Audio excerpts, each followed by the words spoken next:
Okay, so you want to build a Neuroscape deck.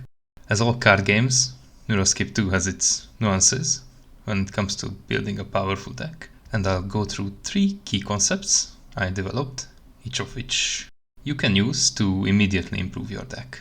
The first and most important concept is board presence. In Neuroscape, you draw 2 cards and there is no summoning sickness, which makes the game incredibly dynamic.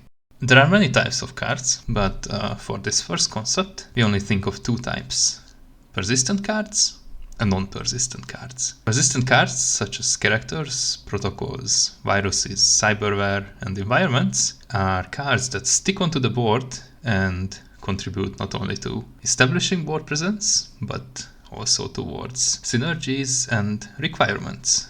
And I'll talk more about those later. So when you draw 2 cards, in the later stages of the game especially, you want to make sure that with those 2 cards, you can immediately re-establish at least some board presence, which suggests that at least 50% of your deck should be persistent cards. Cards that immediately create persistent cards are also counted as persistent if you want to deep dive into the concept. The second concept is what I call builders and benefactors. Some cards have requirements on the top right corner, which makes it so you need to have board presence of that faction to play the card. I also automatically categorize cards such as non-malicious cyberware as benefactors too, since even though they might not have a faction requirement, they still require the board presence of a character to equip them. So builders are persistent cards that can be played without any requirements.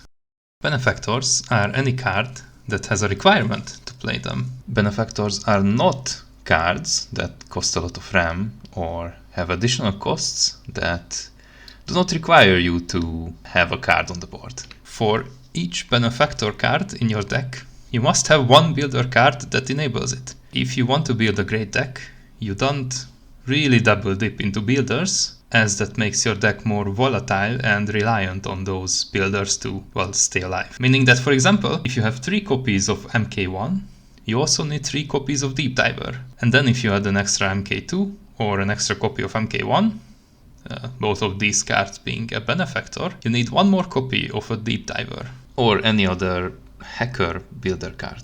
The third concept is pretty generic to all card games, which is resource control, synergy, strength and weaknesses. While the first 2 concepts are enough to make your deck play well, these concepts, on top of them, is what will make your deck stand out and beat the rest. Explaining these concepts can be a video of its own, and I will describe strengths and weaknesses of specific decks and concepts in later videos, but basically, while loosely paying attention to the first 2 concepts, you want to build decks where, well, first of all, the costs make sense. You have cards that can quickly ramp you ahead or stall you into your average builder costs. Second of all, the cards effects synergize with each other. The easiest way to do this is taking your mainframe and just using cards of that faction, as you will be getting inherent synergy from the mainframe. But for more advanced gamers, do not be afraid to deviate and splash into multiple factions. As long as your benefactors have builders, especially that enable them, and the splashes are worth it over the mainframe effect, as you will likely be trading one for the other. Third of all, lean into your strengths. It is difficult to defend against everything. Define the biggest weakness of your deck, or identify the biggest meta, and put a few cards to defend against it. As for the other threats, you can keep them in mind and use multi-purpose cards that both benefit your strength and can be situationally used against those weaknesses. But other than that, it's not worth worrying too much about.